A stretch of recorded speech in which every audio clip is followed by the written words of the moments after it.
So this week's misadventure is all about perspective and overcoming challenges, because let's be honest, the best stories you hear involve a bit of a challenge. Stuff goes wrong, things break, and you cop a beating. Even the best bikes, gear, tips or tricks from some smarter Canadian won't help you to overcome a challenge. Sometimes you've just got to use your head, get out of your comfort zone, and give it a red hot go. And sometimes the best adventures kick your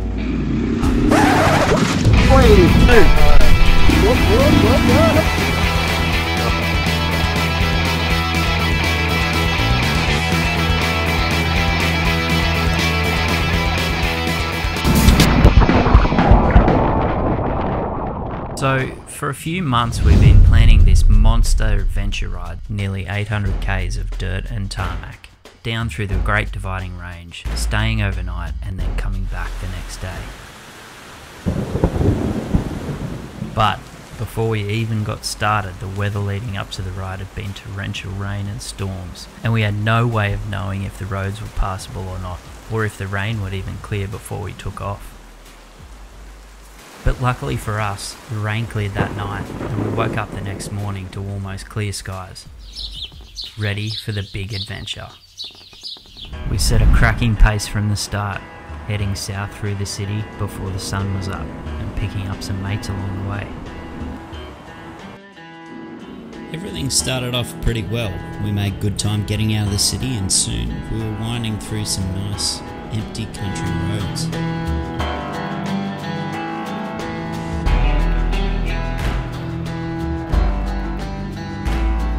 We even managed to find some friends along the way. I should probably mention here that cows are Andy's spirit animal. Also, this was his first serious off-road adventure on the Scrambler, and he was on stock tyres. Boy was he in for a treat.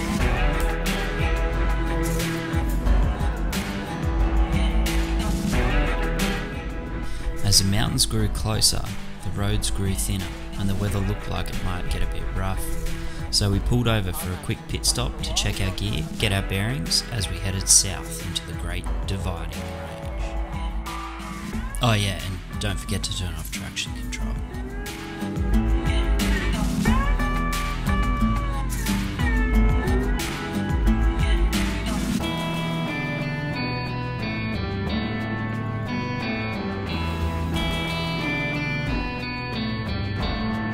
The further that we got into the mountains though, we started to realise that the roads had been washed out with a fair bit of heavy rain the days before, and it started to get pretty sketchy with the top surface coated with this really slippery clay.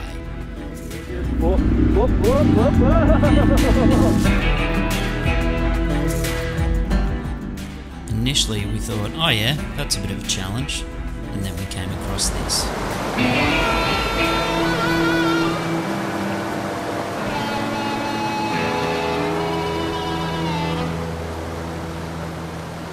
Thought, shit, what do we do now?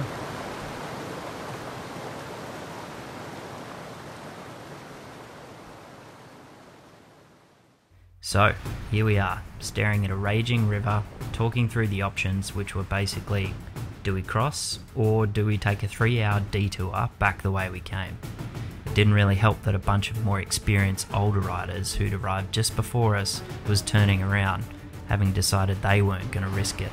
But before we could even finish our conversation, Joe was down to his undies and walking across the river, poking around with a stick checking for sketchy sections and to get a feel for the depth and power of the water flowing.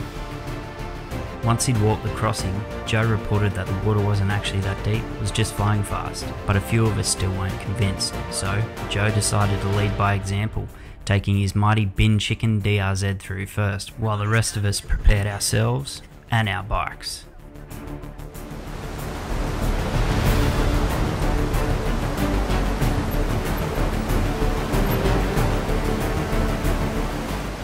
One by one, we shuffled each bike through, carefully picking our way along the rickety bridge, hoping that it wouldn't give way beneath us.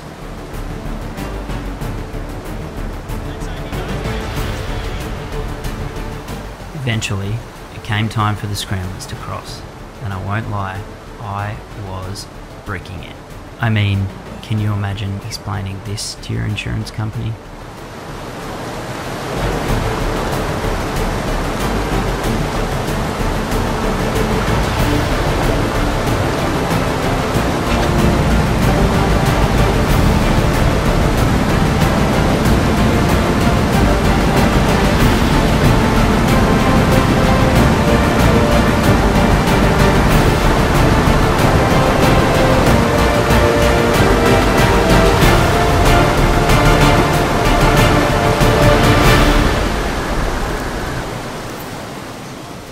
How you feeling, Ben? I feel really good, mate. Yeah? Because we didn't drop your bike?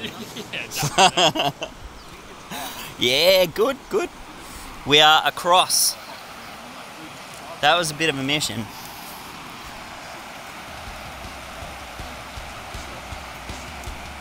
Oof. A few tense moments, but we're there. We'd conquered the river, but we still had heaps of miles to go. So we quickly put our pants back on and decided to Take like a tree and get the fuck out of here.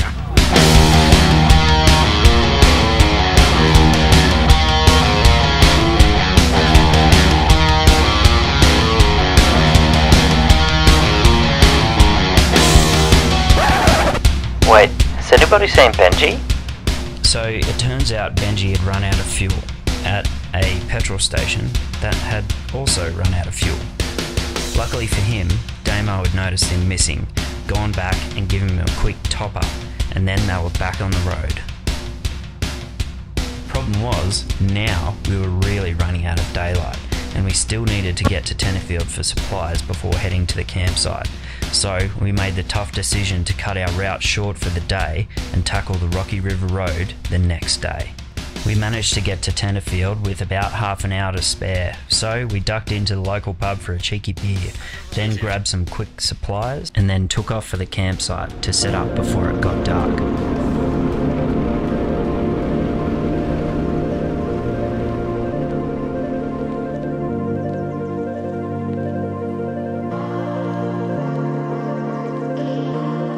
By the time we got set up, we were all pretty wrecked, so we settled in for a feed around the campfire and shared our personal thoughts and experiences of the day's challenges over a few too many beers before hitting the hay for some well-earned rest.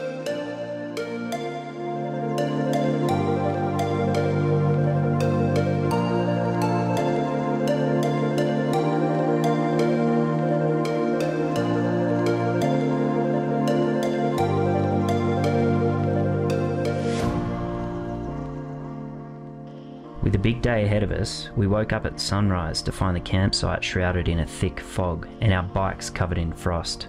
Luckily, some of us thought ahead and kept our gear in our tents.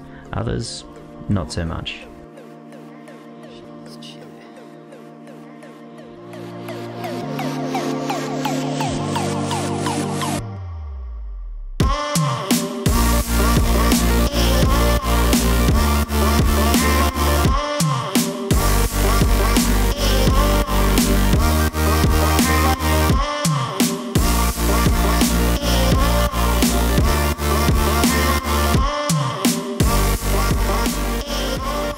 Wet bums, sore heads and a carton full of empties, we hit the road again in search of an Australian adventure riding tradition, a breakfast meat pie and a coffee to warm us up.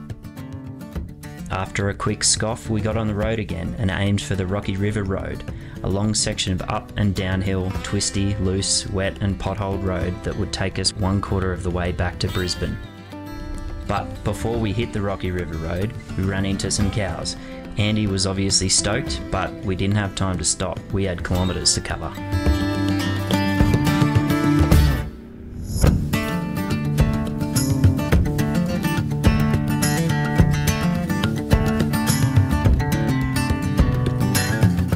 When we finally got to the Rocky River Road, we found it had some pretty deep ruts washed across the road and some steep, slippery downhill sections. We gradually got into the swing of things, and I was having a good time until I wasn't.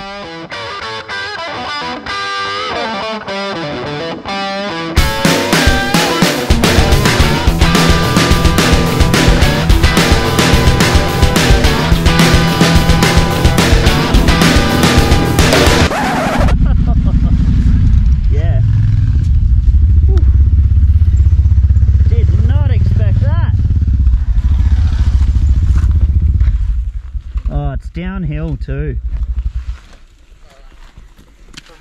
Lost my quad lock. Alright, ready?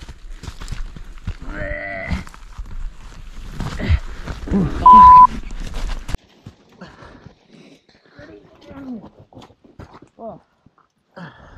You alright, mate? Yeah, I'm good. Alright.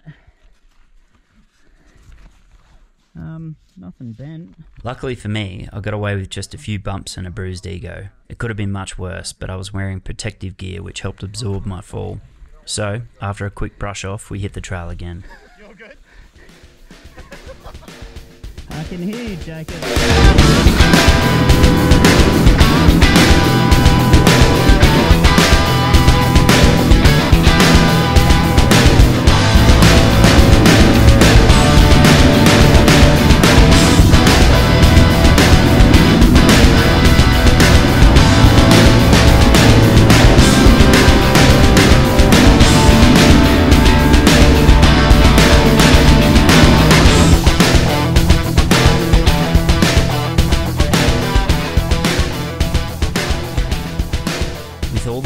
And potholes, Rocky River Road took a lot longer than we'd planned, and we didn't hit the tarmac again until after midday. So we decided to shoot home via some tarmac twisties for some high-speed fun, which the Scrambler loves.